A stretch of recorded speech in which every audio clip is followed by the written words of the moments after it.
মুসলমানদের কোরআনের আয়াত থাকবে কি থাকবে না, তোমার দেশের আদালত সেটা আলোচনা করবে, সেই ব্যাপারে তদন্ত করবে, আর মুসলমানরা মুখে আঙ্গুল দিয়ে চুষবে।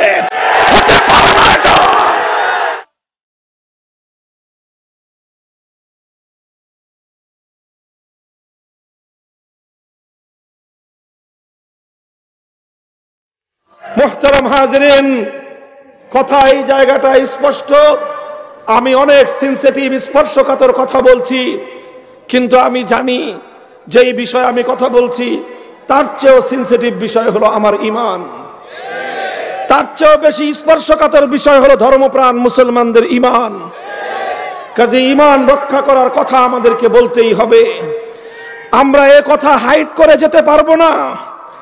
যতদিন এ দেহে প্রাণ আছে, যতদিন এর হৃদয় স্পন্দন আছে, যতদিন এ ধমনীতে রক্তের প্রবাহ আছে, ঈমানের এই সত্য কথাটুকু আমাকে উচ্চারণ করতেই হবে। আমি একটা ছোট্ট দৃষ্টান্ত দিই আপনাদের সামনে। বিভিন্ন মজলিসে, বিভিন্ন মাহফিলে আমি দিয়ে থাকি। মায়ের সুসন্তান, তুমি মায়ের সুসন্তান, 10 মাস 10 দিন তোমার মা তোমাকে গর্ভে ধারণ করেছেন, জীবনের ঝুঁকি নিয়ে তোমাকে তিনি ভূমিষ্ঠ করেছেন, প্রসব করেছেন, 2 বছর পর্যন্ত বুকের দুধ পান করিয়ে তোমাকে লালন পালন করেছেন। তোমার জন্য তোমার মা জীবনে অনেক সুখ বিসর্জন দিয়েছেন। হে ওই সকল মায়ের সুসন্তানেরা, তুমি যদি দেখো কোন কুলাঙ্গার তোমার মায়ের ইজ্জত নিয়ে ছিনিমিনি খেলছে, কোন লম্পট তোমার মায়ের ইজ্জত লুটবার চেষ্টা করছে, হে মায়ের সন্তান, তখন তোমার আচরণ ওই লম্পটের সাথে কেমন হবে? কোন ভয় আছে? দ্বিধা আছে এই কথা বলায়? এখন তুমি তো তোমার মায়ের উপর আক্রমণকারী, মায়ের ইজ্জত লুণ্ঠনকারী লম্পটকে তো তুমি খতম করে ফেললা। এবার তোমার বিচার হয়। বিচার ব্যবস্থা বলে তুমি একজন মানুষকে খতম করলা কেন, এখন তোমার এজন্য বিচার হবে। তখন ওই বিচার ব্যবস্থা, ওই আদালতকে স্বাভাবিকভাবেই দুনিয়ার মানুষ এ কথা বলবে, মায়ের ইজ্জতের নিরাপত্তা দেওয়া কি তোমার দায়িত্ব ছিল না?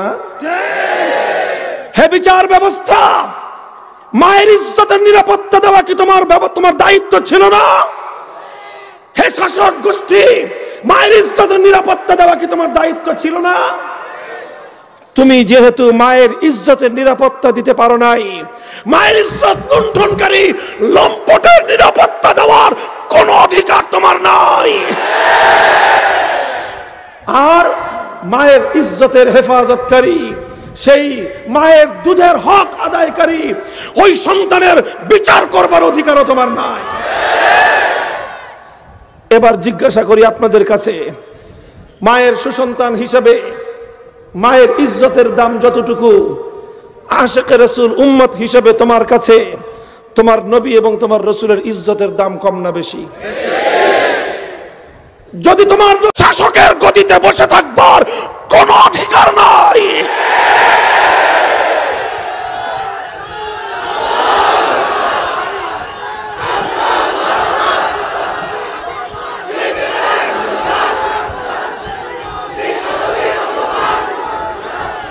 মুসলমান হিসেবে আমরা আল্লাহর নবীর ইজ্জতের নিরাপত্তা চাই।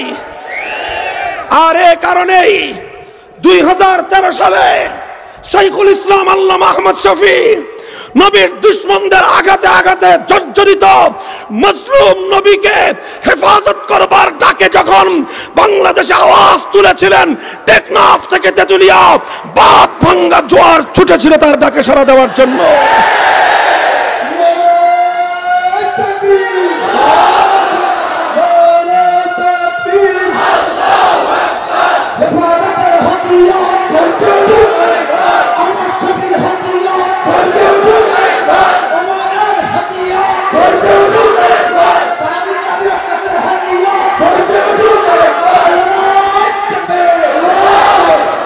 বাংলাদেশের 50 বছরের ইতিহাসে এত বড় গণজাগরণের নজির নেই। এদেশের মানুষের হৃদয়ের ভাষা ছিল সেটা, এদেশের কোটি কোটি তাওহীদি জনতার হৃদয়ের আবেগ উচ্চারিত হয়েছিল শাইখুল ইসলাম আহমদ শফির কণ্ঠে। শাইখুল ইসলাম আল্লামা আহমদ শফি আজ নেই, কিন্তু সে আওয়াজ বন্ধ হয়ে যায়নি, সে দাবি স্থগিত হয়ে যায়নি, স্থগিত হতে পারে না।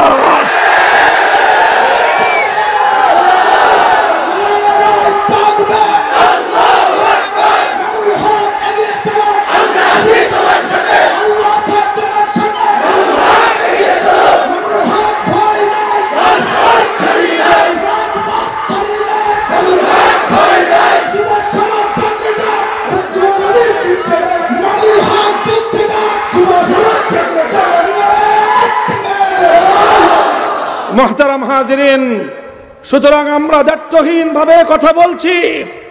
টেকনাফ থেকে তেতুলিয়া এ কথা আমাদেরকে বলতেই হবে। আল্লাহর নবীর ইজ্জতের হেফাজতের জন্য এ দেশে মুসলমানদের শাসকদের কাছে আমাদের দাবি, প্রথমে অনুরোধ, তারপরে দাবি, প্রয়োজনের জন্য কঠোর পদক্ষেপ নিতে আমরা পিছপা হব না। এক নম্বর, আমার নবীর খতমে নবুয়তের সিংহাসন, আল্লাহর নবীকে আল্লাহ পাক যে নবুয়ত দিয়েছেন, সেই নবুয়তের সবচেয়ে বড় বৈশিষ্ট্য হলো খতমে নবুয়ত। তারপরে আর কোনো নবী আসবে না।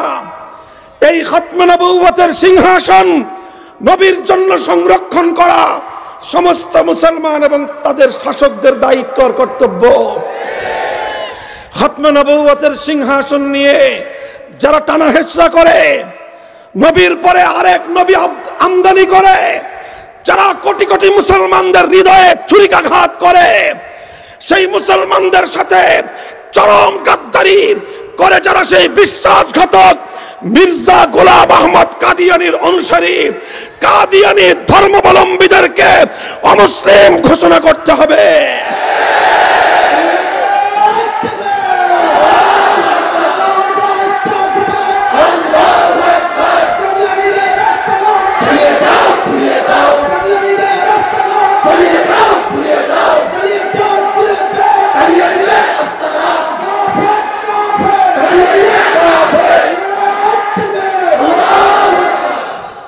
দেখেন, জ্বালিয়ে দাও, পুড়িয়ে দাও, কিন্তু আমার কথা না, আমার কথা পরিষ্কার। এদেশে সব ধর্মাবলম্বীরা থাকতেছে, কারো ব্যাপারে আমাদের এই ধরনের কোনো দাবি নেই। কোনোদিন বলি নাই হিন্দুদেরকে অমুসলিম ঘোষণা করতে হবে, বলেছি? খ্রিস্টান অথবা অন্যান্য ধর্মাবলম্বী যারা আছে, বৌদ্ধ, তাদের ব্যাপারে কখনোই আমরা দাবি করিনি, কারণ তারা নিজ নিজ ধর্ম অনুসরণ করবে, নিজ নিজ ধর্ম তারা পালন করছে, এই বিষয়ে আমাদের কোনো বক্তব্য নেই। এদিকে তাকান, কথা বলেন ঠিক কিনা? কিন্তু কাদিয়ানিরা, তারা কাদিয়ানি ধর্মের অনুসারী হয়ে ইসলাম ধর্মের নাম ব্যবহার করে তারা ধর্মপ্রাণ মুসলমানদের সাথে প্রতারণা করছে, ধোঁকাবাজি করছে এবং আল্লাহর নবীর খতমে নবুয়তের এই সিংহাসনকে আঘাত করে মুসলমানদের হৃদয়কে ক্ষতবিক্ষত করছে।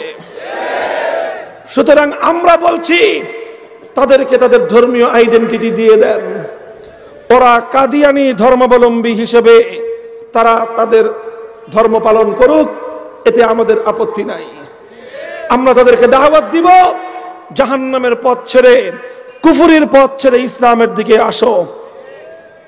কিন্তু কাদিয়ানীদেরকে লালন পালন করে তাদের মাধ্যমে মুসলমানদেরকে ধোঁকা এবং প্রতারণা দিয়ে হাজার হাজার মুসলমানকে জাহান্নামের দিকে ধাবিত করবার সুযোগ অবারিত রাখবেন, ধর্মপ্রাণ মুসলমানরা এটা বরদাস্ত করতে পারে না। 2 নম্বর দাবি হলো, আমরা চাই না বারবার আমার বাংলাদেশটা উত্তাল হয়ে উঠুক। আমরা সবসময় চাই দেশে শান্তি শৃঙ্খলা প্রতিষ্ঠিত থাকুক। আমাদের কথা পরিষ্কার, আমাদের কথাকে কোনোভাবেই বিকৃত করবার চেষ্টা করবেন না। আজকেও আমি আপনাদের খুলনা শহরে কোনো দায়িত্বহীন কথা বলিনি। আমি বারবার বলেছিলাম, এখনো বলছি, আমরা চাই রাষ্ট্রীয় যে কোনো অনুষ্ঠান বাংলাদেশের স্বাধীনতার সুবর্ণ জয়ন্তী এটা পালিত হোক, দেশ স্থিতিশীল থাকুক। দেশ স্থিতিশীল রাখার জন্য এদেশের আলেম সমাজ তাদের সকল দায়িত্বপূর্ণ ভূমিকা তারা পালন করবে। কিন্তু অযথা কোরআনের মাহফিলে যারা বাধা দিয়েছেন, আপনারা দেশের বিরুদ্ধে ষড়যন্ত্রকারী, আপনারা সরকারের দুশমন। আপনি এবং আপনারা চাচ্ছেন বর্তমান প্রশাসন এবং সরকারের সাথে এদেশের আলেম সমাজের সংঘাত তৈরি করে দেশের মধ্যে অস্থিতিশীলতা সৃষ্টি করতে। আমি দাবি জানাবো, যারা এই রকম আচরণ করছে, প্রধান প্রশাসনের ঊর্ধ্বতন কর্মকর্তারা যেন তাদের ব্যাপারে দ্রুত তদন্ত করে। এরা কাদের এজেন্ডা নিয়ে বাংলাদেশে বসবাস করছে? আমাদেরকে অযথা অভিযুক্ত করার চেষ্টা করবেন না। শত শত কথা এখানে রেকর্ড হচ্ছে। আমাদের প্রতিটি কথা দায়িত্ব নিয়ে বলছি আলহামদুলিল্লাহ।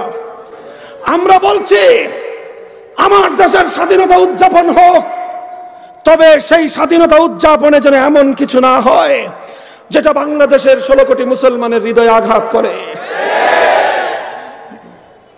মুসলমানদের কোরআন থেকে 28টি আয়াত বাদ দেওয়ার জন্য সে দেশের সুপ্রিম কোর্টে রিট হবে, সেখানে শুনানি হবে।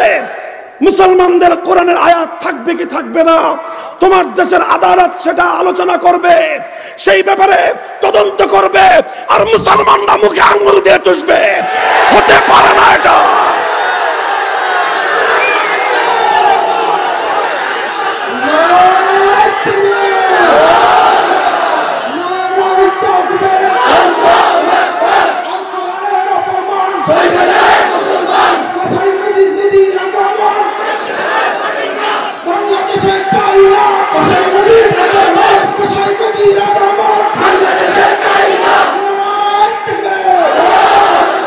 দেশের নাগরিক হিসেবে, মুসলিম জাতির সদস্য হিসেবে, নির্যাতিত নিপীড়িত মুসলমানদের ভাই হিসেবে, যার হাত মুসলমানদের রক্তে রঞ্জিত, আমরা আমাদের দেশের আনন্দ ঘন কোন পরিবেশে এমন কোন খুনিকে আমরা পছন্দ করি না।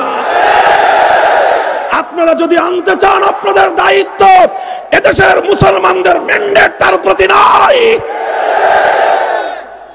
মুহতারাম হাজিরিন, কথা পরিষ্কার কথা। আমি আবার বলছি, এজন্য আল্লাহর নবীর ইজ্জতের হেফাজতের জন্য মুসলমানদের দেশের সংসদ, মুসলিম জনগণের প্রতিনিধিত্বকারী এমপিরা, তোমরা মুসলমানদের ট্যাক্সের পয়সা দিয়ে পরিচালিত সংসদের অধিবেশনে বসে আইন তৈরি করবা। নবীর দুশমনের সর্বোচ্চ শাস্তির বিধান মৃত্যুদণ্ডের আইন চাই, মৃত্যুদণ্ডের আইন চাই, মৃত্যুদণ্ডের আইন চাই।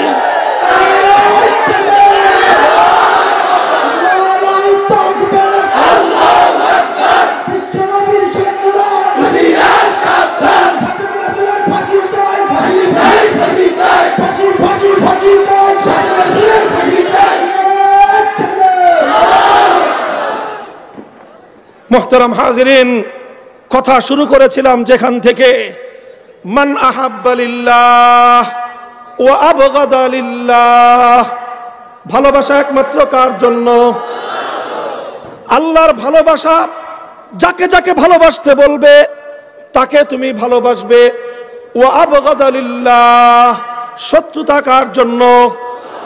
আল্লাহর ভালোবাসার দাবি, যার যার সঙ্গে সম্পর্ক ছিন্ন করতে বলবে, আল্লাহর ভালোবাসার দাবি পূরণ করতে, তার সঙ্গে সম্পর্ক ছিন্ন করতে এক মুহূর্ত বিলম্ব করা যাবে না।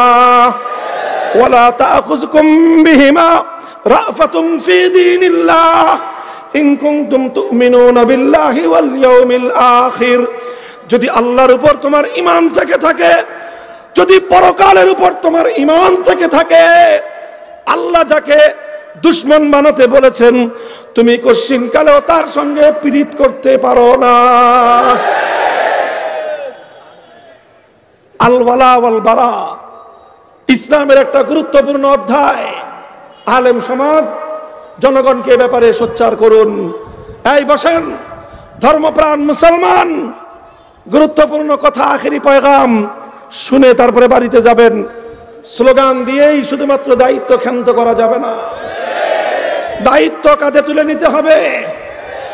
জাতির অগ্রগতি, দেশের উন্নয়ন, ইসলামের হেফাজতের সিপাহসালার হিসেবে ভূমিকা পালন করতে হবে। এজন্য বলে দিচ্ছি, আল ওয়ালা ওয়াল বারা শব্দ দুটো মুখস্থ করে যান। এরপর এই বিষয়ে যার যার মসজিদের ইমাম সাহেবানদের কাছ থেকে, আলেম ওলামাদের কাছ থেকে ইসলামী শরীয়তের এই গুরুত্বপূর্ণ বিষয়ক নির্দেশনা গ্রহণ করবেন, তালিম গ্রহণ করবেন। আল ওয়ালা অর্থ হলো ইসলামের দৃষ্টিতে বন্ধুত্বের মাপকাঠি কি হবে। আল বারা অর্থ হলো আল্লাহর কোরআন এবং নবীর সুন্নাহর দৃষ্টিতে শত্রুতা এবং সম্পর্ক ছিন্ন করার দৃষ্টিভঙ্গি কি হবে। কথা পরিষ্কার?